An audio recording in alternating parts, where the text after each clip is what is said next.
আসসালামু আলাইকুম everyone, welcome back আইস মম lifestyle channel. কেমন আছেন সবাই? আমরা আলহামদুলিল্লাহ খুব ভালো আছি। তো এখন এই যে একটা ভাজি গরম করে নিচ্ছি। আপনাদের ভাইয়া অফিসে চলে যাবে, তাকে খাবার দিয়ে দেব, আর সকালেও খেয়ে যাবে। আর এখানে একটা বেগুন এনে রেখেছি, এই বেগুনটাকে আমি এখন পোড়াবো। আর বেগুন পুড়িয়ে ভর্তা খেতে কিন্তু অনেক মজা। যাদের মাটির চুলা তারা কিন্তু এই বেগুনটাকে মাটির চুলার ওই যে আগুন থাকে ওটার ভিতর দিয়ে দেয়, ওইভাবে পুড়িয়ে ভর্তা করে। আর গ্যাসের চুলা হলে এই যে এইভাবে এই বোটাটা ধরে এইভাবে ঘুরিয়ে ঘুরিয়ে হচ্ছে চুলার উপরে দিয়ে তারপর হচ্ছে বেগুনটাকে পুড়িয়ে নিতে হবে। আমার দাদি শাশুড়ি এই বেগুন পোড়া ভর্তাটা অনেক বেশি পছন্দ করতেন। আমার বিয়ের পর থেকে আমি দেখেছি ওখানে গিয়ে যে দাদি শাশুড়ি মানে এই বেগুন পোড়া ভর্তা দিয়েই ম্যাক্সিমাম সময় ভাত খেত। রাইস কুকারে ভাত বসিয়ে দিয়েছিলাম, তো ভাতটাও হয়ে গেছে। রাইস কুকারের ভাত হওয়ার পর যদি এই যে চামচের দ্বারা একটু এভাবে নাড়িয়ে রাখা যায় তাহলে ভাতগুলো কিন্তু অনেক বেশি ঝরঝরে থাকে।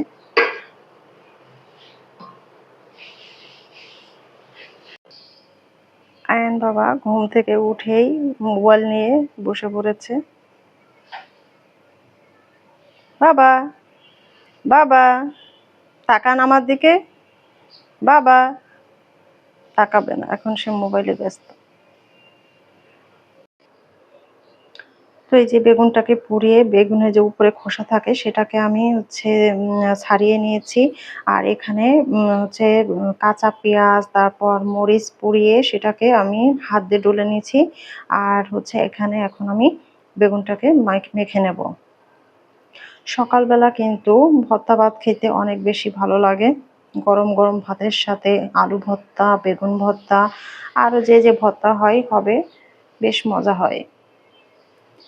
ছোটবেলা থেকেই আমার বাবার বাড়িতে আমি কিন্তু সকালবেলা ভর্তা আর ভাজি এটাই হচ্ছে আমাদের আইটেম হইতো। আমরা সকালবেলা মাছ মাংস এসব খাই না, সকালবেলাটা ভর্তা ভাতটাই আমাদের চলে। আর এখন তো আমি সকালে খাই না, শুধুমাত্র দুপুরে বেলা খাই। আর রাতে দেখাচ্ছে রুটি খাই বা অন্য কোনো কিছু খাই। এটা একটু গরম তো তার জন্য আমি মাখাতে পারছি না, ঠান্ডা হলে মাখিয়ে নেব। আজকে আমি আমার এই রুমের ফ্যানটা আপনাদেরকে দেখাই দিলাম। আসলে সময়ের অভাবে আমার ফ্যানের অবস্থাটা কি, আজকে ভেবেছি যে যা হোক তা হোক আমি আজকে ফ্যান পরিষ্কার করব। তো ফ্যানের হচ্ছে এই অবস্থা, অনেক ব্যস্ততার কারণে আসলে এই দিকে হাতই দিতে পারছি না। তো আজকে ওগুলা বাদ দিয়ে দিয়েছি। তো আমি এটা অফ ক্যামেরাতেই করে নেব। তো এই তো দেখতে পাচ্ছেন আমি ফ্যানটা পরিষ্কার করে নিয়েছি। ফ্যানটা পরিষ্কার করতে যে আমার অনেক বেশি সময় লেগেছে তা কিন্তু না, কিন্তু একমাত্র লাইটের প্যারায় আমি কিন্তু ফ্যান পরিষ্কার করতে পারতেছিলাম না।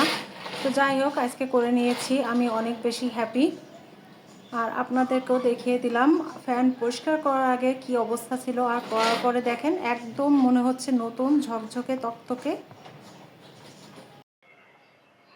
ফ্যান পরিষ্কার করার পরে সারা ঘরে কিন্তু ধুলা ধুলা হয়ে গেছে। তো এই যে ওয়ারড্রোবের উপরেও অনেক ময়লা পড়েছে বাতাসে উড়ে, এখন এগুলো হচ্ছে আমি ক্লিন করব।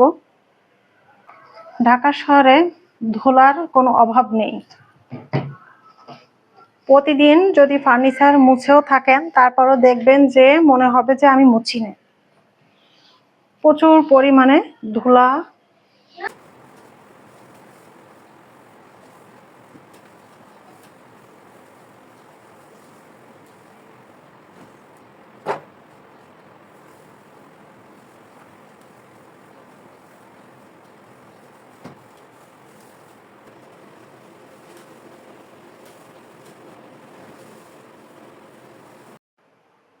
তো এখন আমি রান্না বান্না করব। তো রান্না বান্না করার আগে তো আমি সব সময় গুছিয়ে নিই আগে সবকিছু, তারপর আপনাদের সঙ্গে শেয়ার করি। তো আজকেও প্রতিদিনের মতো শেয়ার করছি আমি কি কি রান্না করব। এখানে দেখতে পাচ্ছেন নারকেল কুড়া। তো আমি হচ্ছে এই যে পটল দিয়ে আর ডিম দিয়ে নারকেলের দুধ দিয়ে একটা আইটেম করব।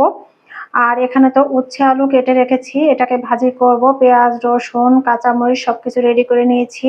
আর আমরা যেহেতু দুইজন মানুষ, আয়ন বাবা ডিম সিদ্ধ খায় না, তাই দুটা ডিম আমি সিদ্ধ করে নিয়েছি। তো তো এটা দিয়ে আমি হচ্ছে পটল, ডিম দিয়ে আর নারকেলের দুধ দিয়ে একটা আইটেম তৈরি করব, আপনাদের সঙ্গে শেয়ার করব। আশা করছি আজকে ভিডিওটি ভালো লাগবে, আর ভালো লাগলে অবশ্যই একটি লাইক করে দিবেন। এখানে কিন্তু আমার উচ্ছে ভাজিটা প্রায় করা হয়ে গেছে। আমি আর 2 থেকে 3 মিনিট পরে উচ্ছেটাকে নামিয়ে নেব। ডিম এবং পটলটাকে ভেজে এখানে সব ধরনের মশলা, পেঁয়াজ, রসুন, আদা, জিরা সবকিছু একসঙ্গে পেস্ট করে নিয়েছি আর তেলের মধ্যে দিয়ে দিয়েছি। সেই পটল ভাজা তেলের মধ্যে এখন বাকি মশলাগুলো আমি দিয়ে দিচ্ছি। পরিমাণ মতো হলুদ দিয়ে দিলাম, স্বাদ অনুযায়ী লবণ তো দিতেই হবে। লাল মরিচের গুঁড়া দেব সামান্য।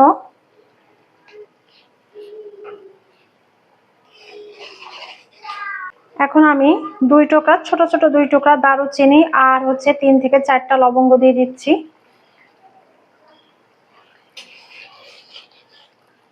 এখন হচ্ছে মশলাটাকে সুন্দর করে কষিয়ে নিতে হবে।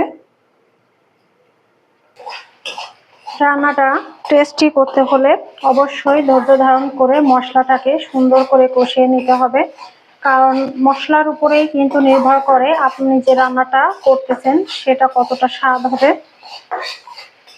তো আমি আরো কিছুক্ষণ মশলাটাকে সুন্দর করে কষিয়ে নেব, যতক্ষণ না মশলা থেকে তেল ছেড়ে দেয়।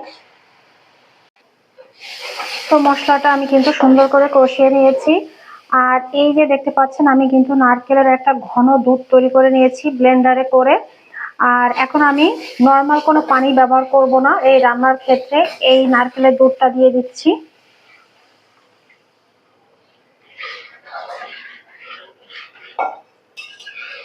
এখন এই নারকেলের দুধটা জাল ওঠা পর্যন্ত আমি অপেক্ষা করব।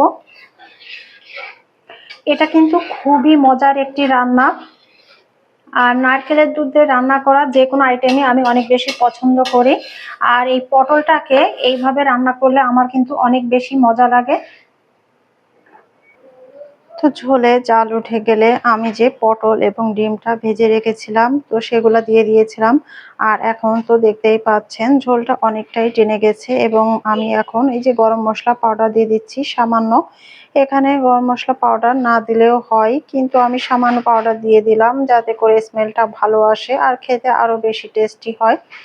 তো এখন এখানে একটু আলতো হাতে আমি নেড়ে নিচ্ছি। আর আজকের মতো আমার এখানেই রান্না বান্না শেষ। তো রান্না বান্না শেষ হলেই তো সবকিছু আসলে শেষ হয়ে যায় না, এখনো আমার অনেক কাজ বাকি আছে, সেগুলোও করে নিতে হবে আস্তে ধীরে। রান্না শেষ করে রুমে এসে দেখি আমার রুমের অবস্থা খুবই খারাপ। ঝড় তুফান টর্নেডো যা ছিল সব এখানে হয়ে গেছে। তো আমার ছেলে এটাই করে, আমি যখন রান্না বান্না করি ও ইচ্ছা মতো যা খুশি তাই করে। আপনাদের সঙ্গে শেয়ার করলাম আমার ছেলের কাণ্ড। তো দেখুন কি অবস্থা, সব বক্স টক্স বের করে সব কিছু উল্টা পাল্টা করছে। আর এখন এই যে এখানে দাঁড়িয়ে দাঁড়িয়ে ল্যাপটপে ভিডিও দেখতেছে। তো রান্না শেষ করে আয়ন বাবাকে খাইয়ে নিয়েছি। আর এখন দেখুন কিচেনের অবস্থা তো অনেক অনেক খারাপ। দেখে মনে হচ্ছে আমি এই কিচেনে 50 জনের রান্না করেছি, তাই না? কিন্তু কি আর করার, কিছু করার নেই। আমি রান্না বান্না করতে গেলে এমনটাই হয়, সারা দুনিয়া নোংরা হয়। তো এখন আমি এগুলা ক্লিন করব, থালা বাসন সবকিছু পরিষ্কার করব। আমি রান্না বান্না করার পর যত যাই হোক কিচেনটা ক্লিন না করে থালা বাসন না ধুয়ে আমি কিন্তু ঘুমোতে পারি না, আমার অনেক আনইজি লাগে। আর এগুলা ক্লিন করে তারপর ঘুম পড়লে আমার কাছে অনেক ফ্রেশ লাগে, আর সকালবেলাটা কিচেনে আসতেও কিন্তু অনেক বেশি ভালো লাগে। তো যাই হোক আর কথা বাড়াবো না, এখানেই ভিডিওটা এন্ড করব। সবাই ভালো থাকবেন, সুস্থ থাকবেন, আমাদের জন্য দোয়া করবেন। আল্লাহ হাফেজ, আসসালামু আলাইকুম।